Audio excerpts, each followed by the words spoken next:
तो लालू जी 12 बच्चा पैदा किए, काहे के लिए पैदा किए? उनका कहना था कि क्योंकि हम विपक्ष में थे। अच्छा, तो सरकार की नीतियों का विरोध करना हमारा फर्ज था। मालाडी घोटाला बिहार में हो सकता है, जब निरोध घोटाला हो सकता है, तेजस्वी जी जब लैट्रिन घोटाला कर सकते हैं। लैट्रिन घोटाला वाला सुने थे ना, पीडब्ल्यूडी में पैखाना गायब हो गया था, मट्टी घोटाला हो गया। तो भाई सब बहुत छोटा मोटा चीज है, पता कीजिए कि कहाँ गया उतना सारा कंडोम। अच्छा, आखिर एक ही पार्टी, एक ही जाति का जनसंख्या कैसे बढ़ गया इतना? बिहार में निरोध और मालाडी घोटाला भी हुआ है। सिर्फ चारा घोटाला तक सीमित बिहार नहीं था। अच्छा, अच्छा, अब नीतीश जी के राज में 2011 के बाद निरोध और मालाडी घोटाला भी हुआ है। अच्छा, इसीलिए जनसंख्या इतना बढ़ गया। मैं राजन सिंह राजपूत और आप देख रहे हैं चंपारण फर्स्ट। अभी हम मौजूद है पटना में और हमारे साथ है अमृतांशु वत्स, जो हम अपने बात को बहुत ही बेबाक अंदाज में रखते हैं। और इनसे हम जानना चाहेंगे कि अभी जो बिहार में जाति गणना हुई है 500 करोड़ रुपए लगाकर, उसका क्या परिणाम आया है और उस जातीय गणना से कितना सहमत है। अमृतांशु वत्स जी, चंपारण फर्स्ट में आपका स्वागत है। आपका भी राजन भाई। अच्छा, ये जातीय गणना जो हुई है, सारे जातियों के अलग अलग आंकड़े आए हैं। कोई कह रहा है कि नहीं हमारे साथ धोखा हुआ है, कुशवाहा कह रहा है हमारे साथ धोखा हुआ है, पहले हम 9% थे अभी 5% हो गए। राजपूत कर रहे हैं कि पहले हम 5% थे 3.5% हो गए। सब कोई कुछ न कुछ राग मैंने अपना अपना राग डफली बजा रहा है लोग।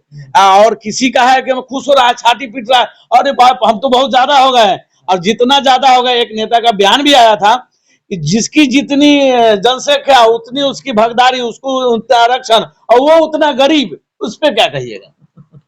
अच्छा एक बात बताइए, हाँ। 500 करोड़ रुपया लगाकर ये फालतू जनगणना किया गया, बोगस, घर में बैठ के। बिहार को इससे क्या फायदा हुआ? कुछ नहीं। उसके कोष पर बिहार सरकार के 500 करोड़ रुपया का चूना लगा। जनगणना भी ठीक से नहीं हुआ, बवाल भी हो रहा है। इस 500 करोड़ रुपए में एक बढ़िया फर्स्ट क्लास हॉस्पिटल बन सकता था कि नहीं? जी एकदम बन सकता था, बहुत सारे स्कूल खुल सकता था। आप सुरक्षा पर इसको लगा सकते थे। लेकिन हाँ, पुलिस का वेतन 3 महीने से नहीं मिल रहा है। सरकारी टीचर लोग 6-6 महीने से धरना में बैठे हुए हैं, उनका वेतन नहीं मिल रहा है। आपको कोई भी मेडिकल फैसिलिटीज बिहार में कहीं नहीं है। एकमात्र जोड़ तोड़ के पीएमसीएच आता है, जिसमें उसमें भी कोई फैसिलिटी आपको डॉक्टर अवेलेबल नहीं मिलता है। अगर वहां पे भी आपको बता दे, आपकी जानकारी के लिए भी बता दे, हालांकि आप पटना में रहते हैं, और पीएमसीएच में अगर आप किसी भी वक्त चले जाएं, आपको बेड मुहैया नहीं होगा, हमेशा वो फुल ही रहता है। आईजीएमएस में चले जाइए, अगर आईसीयू बेड खोजिएगा तो वहां एक ही बात आदमी कहेगा कि यहाँ देखिए मंडल जी हैं, जो यहाँ के अति हैं, सुपरिटेंडेंट है, और मंडल जी सिर्फ और सिर्फ अपना जाति और अपना लोग को ही वहां पे आईसीयू देता है। मतलब कि हॉस्पिटल में भी जातिवाद बहुत तगड़ा है। मंडल जी बहुत बदनाम है इसके लिए। अच्छा। कि आईजीएमएस में आपको आईसीयू नहीं मिलने वाला, कोई आम आदमी को आईसीयू नहीं मिलता। तो आप बताइए कि आप इस 500 करोड़ रुपया का मार जो बिहार के वासियों को दिए हैं, ऐसा बोगस जनसंख्या का आंकड़ा लाकर, इससे बिहार को फायदा हुआ है या बिहार को नुकसान? 500 करोड़ रुपया नीतीश कुमार जी कभी भी अच्छे काम में खर्च नहीं करेंगे। और अब तो और लालू जी साथ में आ गए हैं, तो ये तो होने ही वाला नहीं है।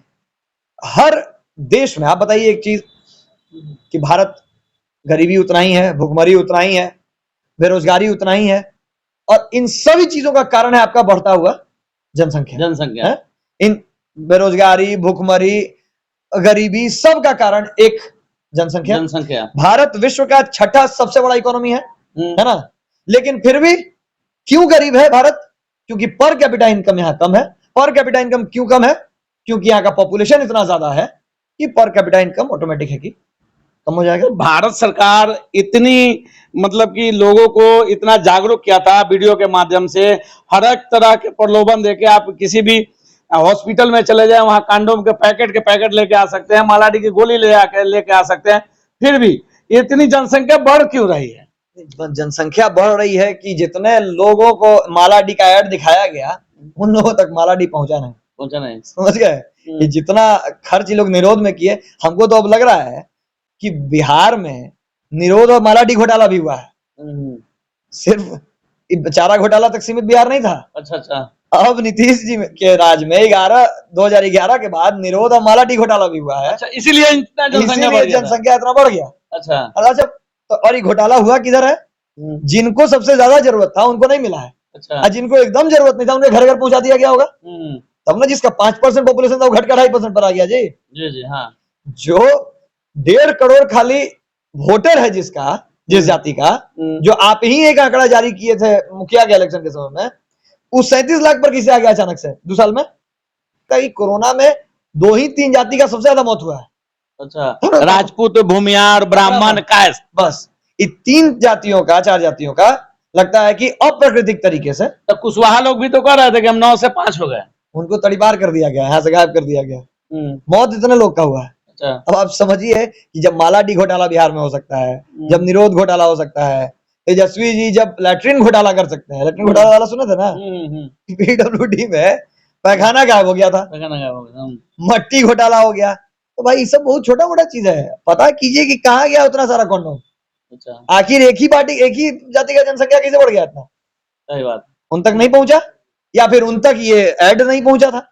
अभी कुछ नेता जो उनके बयान आ रहा है कि जिसकी जितनी जनसंख्या उतनी भागीदारी, उतनी आरक्षण, उतने हूँ और गरीब है, उतने ही उनको सरकार के तरफ से सुविधाएं मुहैया कराई जाएगी। तो इसका मतलब सरकार कहीं ना कहीं लोगों को उस्का रही है कि आप भी जनसंख्या बढ़ाइए, खूब पैदा कीजिए, 4, 5, 10, 20, और जितना जनसंख्या बढ़ाइएगा उतना आपको सहूलियत देगी। बात असल में क्या है ना, कि बिहार सरकार केंद्र के विपक्ष में है। अच्छा, केंद्र सरकार लगी हुई है जनसंख्या नियंत्रण करने में, और उस समय भी लालू जी क्योंकि विपक्ष में थे जनसंख्या नियंत्रण के, जिस समय बिल पास होने के लिए हो रहा था, हम दो हमारे दो वाला, तो लालू जी 12 बच्चा पैदा किए। काहे के लिए पैदा किए? उनका कहना था कि क्योंकि हम विपक्ष में थे। अच्छा, तो सरकार की नीतियों का विरोध करना हमारा फर्ज था। तो इंदिरा गांधी और बाकी लोग जब उस समय कह रहे थे कि हम दो हमारे दो होना चाहिए, तो लालू जी विपक्ष में 11 बच्चा पैदा किए। तो उनके जो अनुयायी हैं अब वो भी देख रहे हैं कि हम मोदी के विपक्ष में हैं केंद्र के, तो हम लालू जी की तरह एकदम विपक्ष।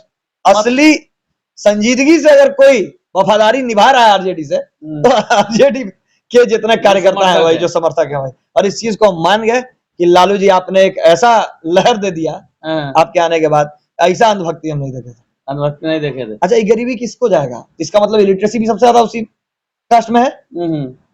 तो ये क्षत्रिय और राजपूत वाली जाति जो अपने आप को कभी क्षत्रिय बता देती है, कभी राजपूत बता देती है, कभी कुछ बता देती है, कभी कृष्णवंशी बता देती है, तो पॉपुलर। लेकिन इसमें हम अब कटाक्ष हम ज्यादा नहीं कर रहे हैं, तो भागवत पर भी सवाल खड़ा हो जाएगा कि तो 54 करोड़ यदुवंशी उस समय ही थे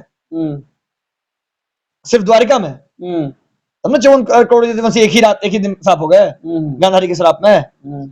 तो अब या तो ये लोग दोबारा से कृष्ण को के उस वंश को का प्रादुर्भाव करना चाह रहे हैं, और नहीं तो अब हमको यही भागवत पर शक हो रहा है।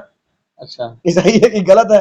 अब हम धार्मिक विवाद में पड़ जाएंगे इस चक्कर में। अच्छा। अब मोदी जी के विपक्ष में बिहार ने इतना जबरदस्त विरोध किया है कि अब देख ही रहे हैं बिहार में। मतलब कि आपका कहने का मतलब है कि मोदी जी अगर किसी को कहेंगे, अगर बिहार के किसी भी नेता या किसी भी लोग से अगर अपील करते हैं कि भाई शौच के बाद जाने के बाद हाथ धोइए, तो ये जो विरोधी है कहेंगे हम हाथ नहीं धोएंगे, हम चाटेंगे। हाँ, एकदम। अब यही इससे प्रूव हो गया ना, यही बात, इससे यही प्रूव हो गया। तो जो मोदी के विरोधी हैं, मतलब बिहार जो सरकार जो फिलहाल है वो चाट जाएगी, उसमें कोई शक नहीं है, चाट जाएगी। हाँ, चाट के आपको टेस्ट भी बता देगी। अच्छा, खैर कीजिए कि ये लेवल अभी आया नहीं है। आपके हो सकता है कि आपका वीडियो देखने के बाद कुछ लोग चाट के दिखा दें आपको। अच्छा। कि मोदी जी कहें, अगर मोदी जी से जाके अगर आपको मौका मिले तो एक बार इंटरव्यू लेके कहिए कि आप ये अपील कीजिए। अच्छा, हम देखना चाहते हैं कि बिहार में आपके दूर विरोधी हैं। कितने हैं? अब देखिए